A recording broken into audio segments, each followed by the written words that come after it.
Mataram membalas, Tuan Guru Alibatu gugur di Pakukling.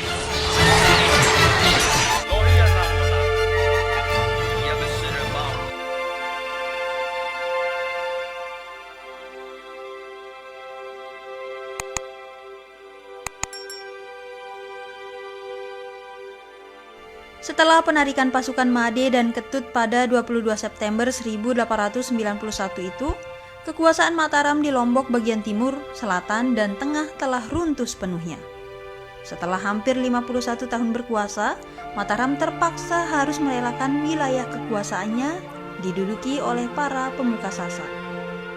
Di Cakranegara, Raja Mataram berpikir keras bagaimana caranya agar wilayah-wilayah yang diduduki oleh pemuka Sasak segera balik ke pangkuan Mataram. Ia belum sepenuhnya percaya dengan hasil dari peperangan di Praia. 2 kali Praia diserang, 2 kali pula Mataram mengalami kegagalan. Ada 2 upaya yang terlintas di kepala anak Agung Gede Ngurah Karangasem, sang Raja Mataram.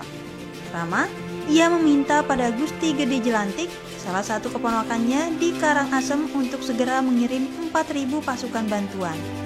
Kedua, sambil menunggu pasukan dari Karangasem tiba, Raja memerintahkan untuk membangun 3 garis pertahanan berlapis.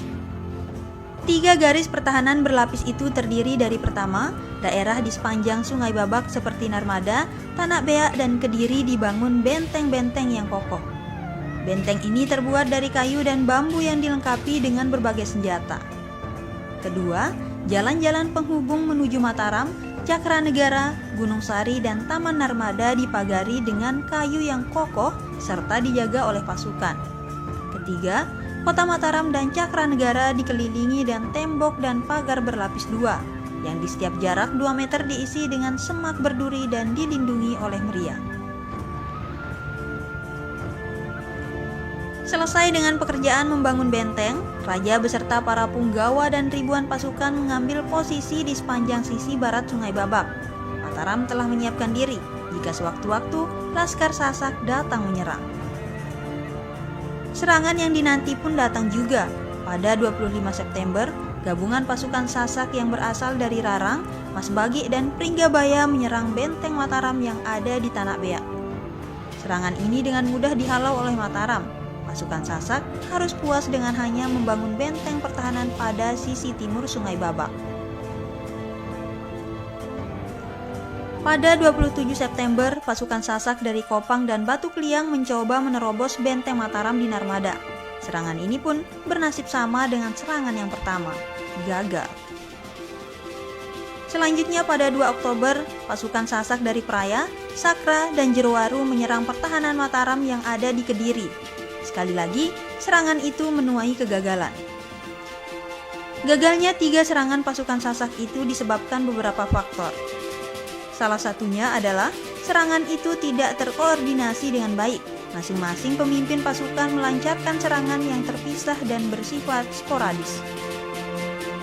Berbeda dengan pasukan Mataram yang satu komando, pasukan Sasak cenderung bergerak bebas dan para pemimpinnya seringkali mempunyai kepentingan yang berbeda. Bagi pasukan Sasak, setelah 3 serangan yang gagal itu, pasukan Sasak sepertinya telah kehabisan tenaga. Kegagalannya menyusup ke barisan pertama pertahanan Mataram telah membuktikan pasukan Sasak tidak punya kemampuan untuk menyerang. Pada 5 Oktober, dibantu dengan pasukan yang baru tiba dari Karangasem, Bali, Mataram melakukan serangan balasan. Tidak seperti Sasak, pasukan Mataram melancarkan serangan yang teratur dan terpusat pada satu sasaran. Serangan pertama ini ditujukan pada Pakukling, yang merupakan benteng pertahanan Sasak di wilayah selatan Lombok. Pertempuran berkecamuk dengan hebat. Awalnya, Sasak berhasil menghalau Mataram. Namun segera pasukan bantuan dari Narmada dan Tanak Beak datang membantu Mataram. Karenanya, Pakukling dapat ditundukkan, seluruh rumah dibakar dan diratakan dengan tanah. Pada pertempuran ini, Tuan Guru Alibatu gugur.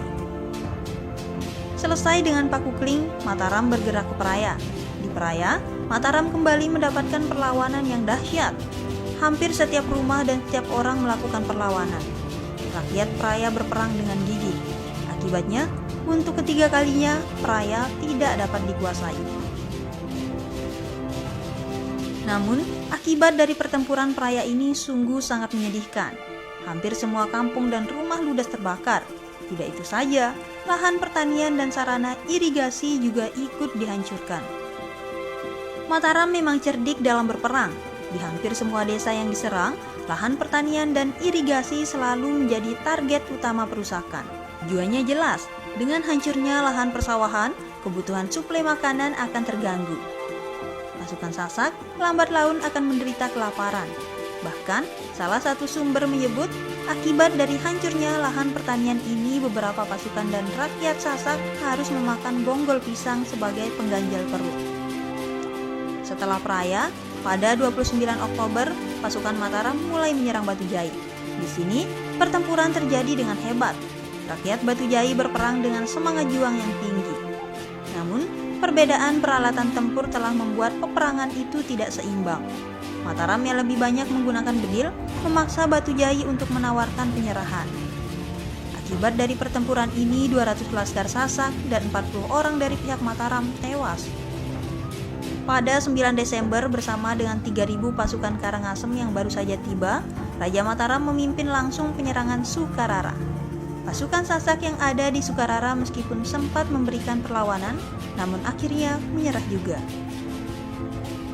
Mengingat Lombok sudah masuk musim penghujan, Raja menawarkan gencatan senjata. Bukannya menerima, pasukan Sasak justru menyerang kembali Sukarara yang baru saja menyerah. Akibatnya, serangan itu dengan mudah dihalau Mataram. Bagaimanakah nasib Kopang, Rarang, dan Batu Kliang? Akankah mereka akan diserang juga? Ikuti terus kelanjutannya di channel ini ya.